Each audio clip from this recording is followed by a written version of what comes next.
Good evening, folks. I'd like to welcome everybody to the 7/23/2025 budget meeting for council. If everyone would please rise for the Pledge of Allegiance, followed by a moment of silence.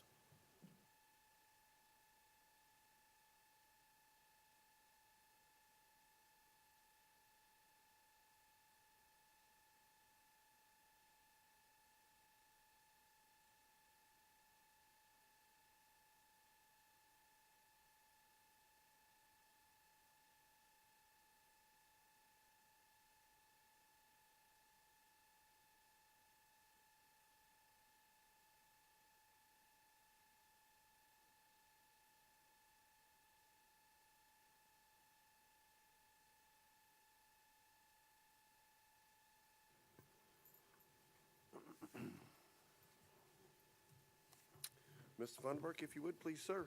Thank you, Mr. Mayor, members of council. Dale, Ty, if y'all want to join us up here at the table. This evening, we'll start with the golf course budget, and then they'll walk you through their equipment and capital projects, and then we'll shift into general fund. At the end of general fund, we'll go back and talk about, we covered a good portion of this at your last budget workshop on the personnel requests and the equipment and capital, so that we can finalize that. And then talk about any of the other funds that you want to talk about before we close out our budget workshops for the year and get ready for our public hearing. So with that in mind, council, if you'll open up the 25-26 golf club budgets, it's the PDF that I sent you. Dale Ratcliffe, I'm going to turn it over to you. Unfortunately, David Taylor is not able to join us. He is in the Caribbean on a family vacation before his in fairness to him, this before his daughter goes off to college. So I appreciate him doing that. So Dale, conveniently for him too, she chose marine biology is what she's got. What better place to go than my kids didn't think those kind of things. So anyway, thanks you, Mayor, members of the council. Thank you for the time here. We're looking forward to presenting the budget, answering any questions that you might have. I will want to first point out, you guys are aware of this. This is kind of a truncated budget this year. It's only for 9 months. So when you first look at it, the numbers that are on here are not what we're typically used to presenting in a budget, but we've got a little bit shorter season in that. But we're still very pleased with this, and we want to just kind of some of the highlights of this. First of all, again, truncated season, we're looking at the total number of rounds in this budget, 27,661. And we are looking at doing a lot of improvements and continuing to maintain and improve the assets throughout the year. But at the same time, we're still going to be contributing to our fund, and the course is operating at a substantial profit level. Need it closer to me? Okay, are we picking up now? Is that better? Okay, so I'll project a little better here as well. So I'm going to have to do it like this to get the paper farther away from me. So total revenue we got for the year is projected to be $1,850,000, and out of that, if you follow it all the way down, this is all based off, we've been doing this for quite a while now, so we've got some pretty solid numbers that we know we can project on expenses. Our cost of goods pretty consistent and everything. This totals down to a gross profit after we subtract those operating expenses and our cost of goods sold to $665,000. We've got some other fixed expenses, including the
It's posterity. Gotta- Okay, we good now? Sorry about that. Oh, I didn't have the light. Yeah, now I got the light and everything there. Okay.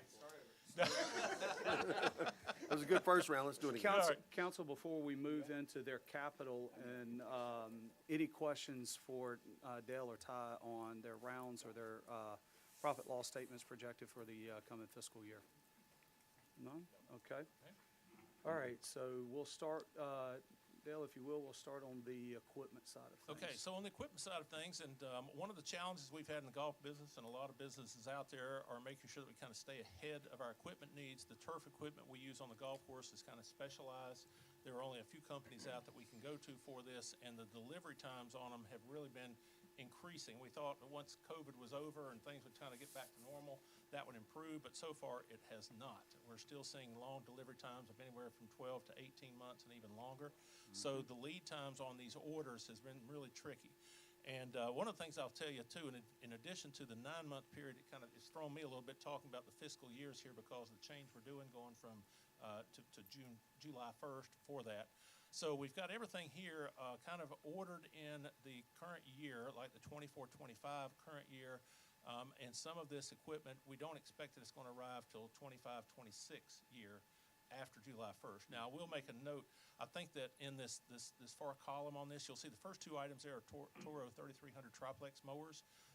Both of those were ordered at the same time and will arrive at the same time.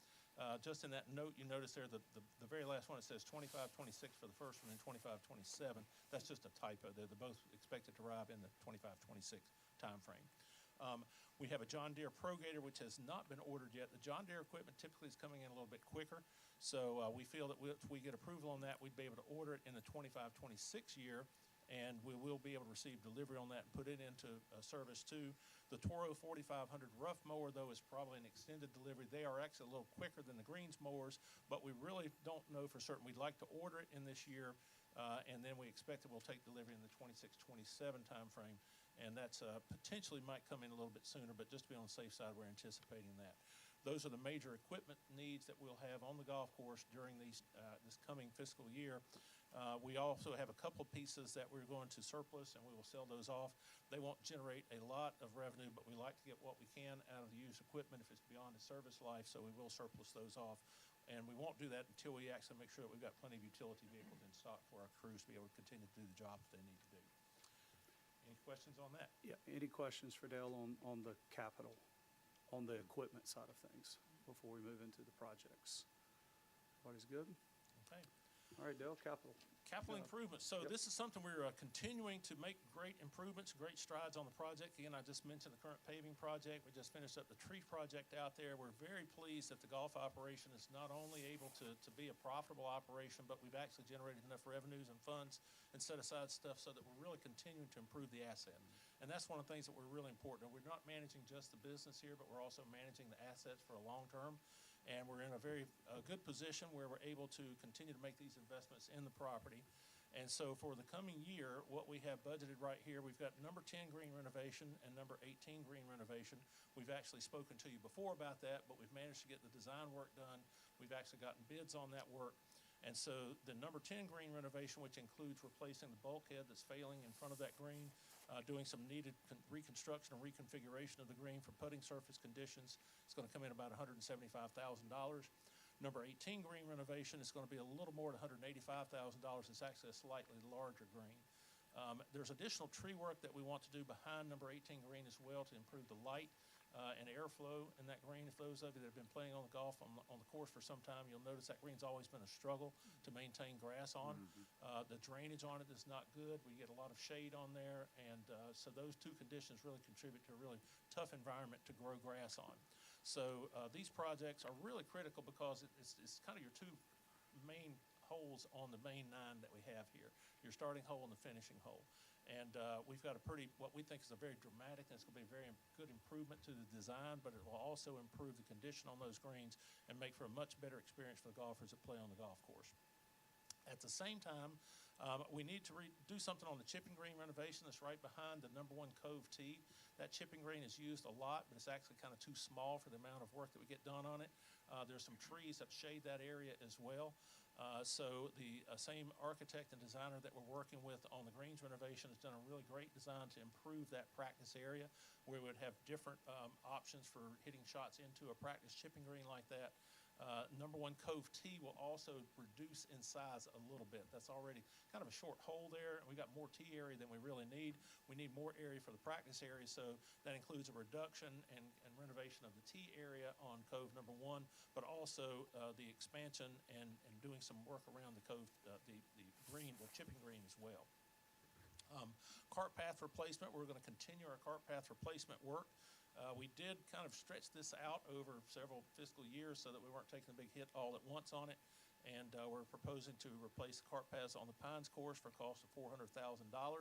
Simultaneously, we're looking at doing tree work on the Pines as well, $125,000. Tree work is something that you have previously approved, and I can tell you that's one of the best things that we can do on a golf course of this age. Golf courses are living, breathing entities, and as they mature, the trees actually kind of become competitors with the golf course. They grow into the light of the fairways, and those of you who are golfers, a lot of times when you first started out here, the fairways seemed a lot wider. Well, that's because they were. You know, it's not that you're getting worse as a golfer. It's the fact that the fairways are actually getting more narrow as the trees grow into that light. Yeah. It's tight enough out here. I don't have a problem, but what about my friends? So in conjunction of doing the cart path, we'll do the tree work out there as well. We have some drainage issues, and again, these are some things, we've had a number of drainage projects over the years. That is going to continue to be something we work on and all. It's, again, not uncommon for courses of this age, and you see it all over the community here. A lot of the pipe that's in the ground is old. It is a metal-type pipe that's failing and rusting out. We get a lot of sinkholes around that because of that. So this is a pretty important project that we've got there on number 4 on the drainage for that one. And then on hole number 16, we want to construct a new gold tee for that one. So those are all really critical elements that are going to improve the golfer experience, but also improve the conditioning on the golf course and help us be able to maintain it better and really make the operation more efficient as well. We've also spoken some before about the pavilion and pro shop renovation, and this is a really exciting project for us. You know, the current pro shop that we have, it's a great building, it's a great be in, but from a functionality standpoint, it's really not that good. You know, if you're standing in there and Ty's in there at the counter, you can't see anything that's going on outside. It's kind of really removed from the golf operation, and although it's a nice building, it's a great space to be in, being able to move this out into the pavilion area where we'll actually be able to open it up, make it more accessible right to where the golfers are and where they need to be to go out on the rounds of golf as they're making the turn on all 3 golf courses. And having all of that centralized in that location is going to make the golf operation much more efficient, and we feel like that's also going to improve the golfer experience out there. So, Council, as you saw in your notes when we sent you this, in conversations with David and Dale, our management company, and with Bob Barkin, we all agree, based on where golf reserves are and the amount that they're continuing to put into reserves month after month, year after year.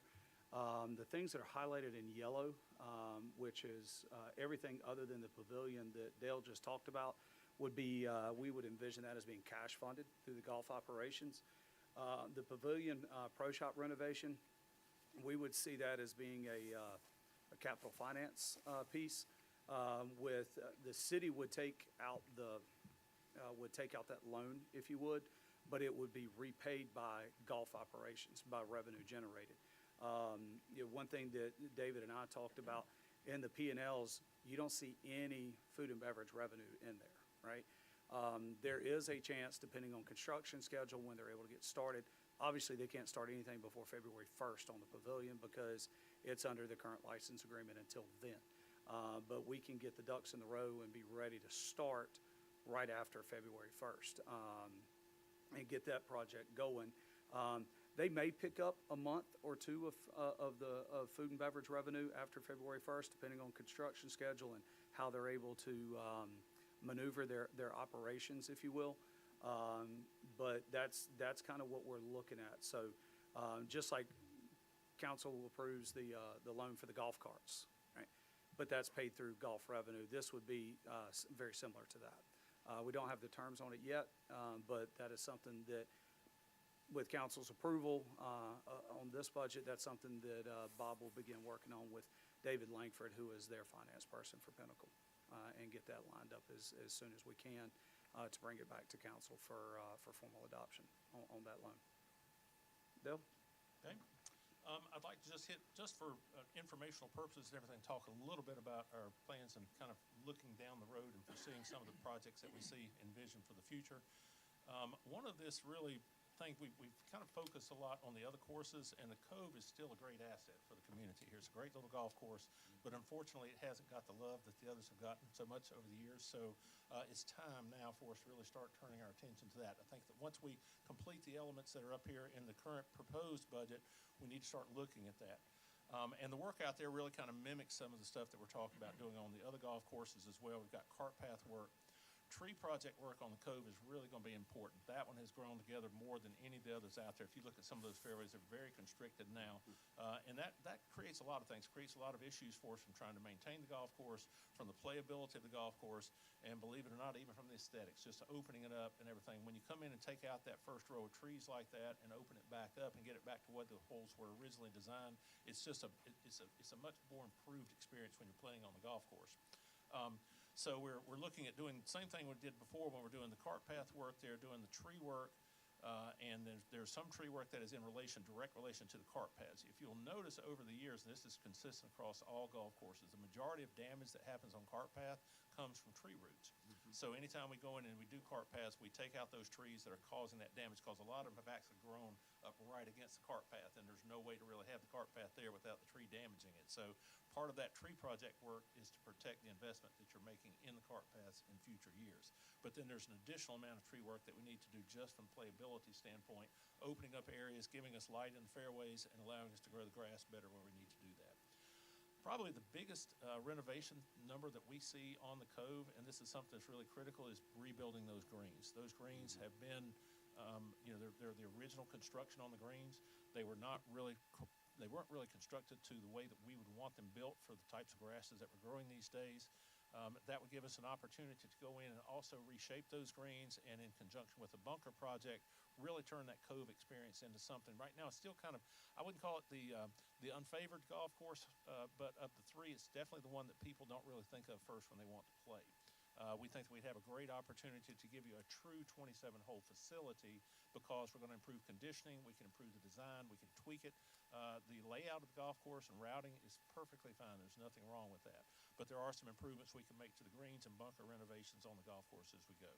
And then finally, one of the things that we really need, and this again happens in all communities when we've got as many houses around, is we need a good, accurate survey of the entire property, so that when we have someone coming up and, disputing where that line is, there's a lot of times when fences aren't actually on those property lines, and people make the assumption that they are.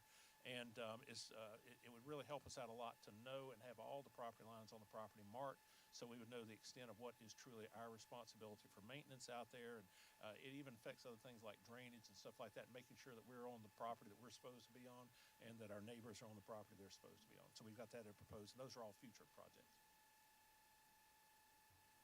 Any questions for Dale and Ty? Just a real quick one. I appreciate the fact that you have this lined up and that you have current and future, because that just speaks to my comfort zone. For the items that you have as future, are those intended to be cash funded also, or do you know yet? Well, yeah, I don't think that we'd really even get into that. Currently we're in a very favorable situation where we're producing revenue at a really good rate. And, our one of the things that we do typically in our budgets is we are kind of conservative in them. We're not projecting and saying, okay, we're determined that we have to make this amount of money. If we are seeing that we're generating the amount of money that we think we're going to be generating, I think that we probably would be in a position to do that. We would not want to be making those kind of decisions at this point, though. We'd come back to you with a recommendation. A lot of it would depend on how well we're doing with our reserve fund at that point, too. Okay. Just recently, I had shared an email with Charlie regarding the croquet club. Is that something that you're able to address? Yes, we this are. morning? As a matter of fact, first week of August, we're actually doing some work now in preparation down on the golf course. We have sod ordered for that. We're going to resod the areas on the croquet green that they're talking about. And at the same time, we're going to look at the drainage. Drainage, by the way, I don't know if you guys are aware of this, that's been an ongoing problem there, because the croquet green is down kind of almost in a hole, and all the water drains down there to it. It gets a lot of water coming into it, and it's an area where we're really trying to maintain it at a high quality level.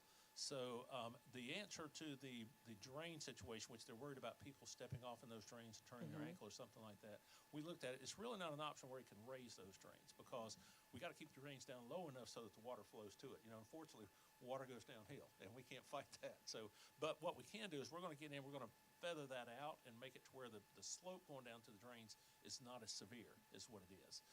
It will still be a slope going down to it, but we have to do that to be able to drain the water off the greens and also collect water as it's coming down that hill there. But we're currently set up, and if you've been on the golf course recently, you might have even noticed we have a couple of areas out there on number 10 and number 18 that we're already doing work on, and we're going to be ordering sod for that. That's the first week of August, I think, that we have that coming in. So we're going to take care of these problems at that same time, too. I'm sure they'll appreciate it. Thank you for doing that. Thank you.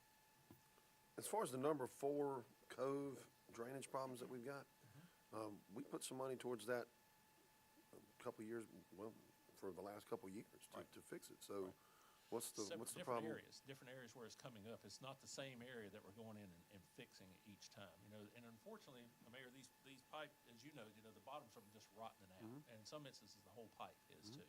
So, and there's a lot of drains that go under. Some of them are smaller, some of them are larger. You know, in some instances, we're able to go in like, we had we had one, it's been several years ago, where we actually had a company that came in and relined the pipe Well, I for was us. going to suggest if we haven't done that there, it'd be probably a good idea to do. Well, it is the problem is once it gets down to a smaller diameter pipe, it's just really not that feasible to do it. You know, they can't sleeve them. And then the other thing too is once the pipe's deteriorated so much that it's collapsing, which is what has happened here, they really can't do it. We have to go in and do. So we're going to be replacing that with PVC, right? Right. Well, it's ADS. Yes. That particular fairway also takes a lot of water from a green space area that basically originates at the maintenance area and comes under number 1, comes under Terratee, makes its way back behind Mariana and feeds all the way down into that area. So it's a lot of water. It's a big drainage basin. So hopefully with this work here, the goal is to, okay, now we have that fairway fixed. At least to the point where we get in a financial position where we can just regrade that fairway. Those that have played that, they know it's shelved going up from the tee box all the way up to the green. There is a desire to remove that as much as we can, but that's not something that we're taking on right now. First thing we got to do is just get the water moving to where it needs to move to. Is there anything we could do with the concrete on number 4 for the spillway? Maybe go in there with maybe some leveling compounds, something like that, and try to take care of that. Do you know we just for an aesthetic purpose? You mean? Yeah. Yeah. I mean, yes. So we can certainly look into that if you'd like. Because I mean, if we're going to finish things off like and do drainage and that kind of thing, eyesores like that, we need to take care of those too. I mean, really, it's all it's going to do is start growing moss and mold and mildew and everything else and just look terrible. And I think to one of Charlie's points, one of our concerns on that hole is there's such a concentration of water in there. There really needs to be an engineered solution to how we handle all of that. You know, one of the things that really has fascinated me about the whole area of TKK, you know, you're right beside of the lake. You got all this elevation. You would think it'd be easy to get that water into the lake, you know, but it's not. It's really not so easy. You know, routing it and then sizing the pipe correctly. The topo that we've got on some of these golf holes isn't really conducive to it. You know, we can't upsize the pipe a lot in some instances because we can't get it deep enough. The terrace features on that particular hole are you know, kind of in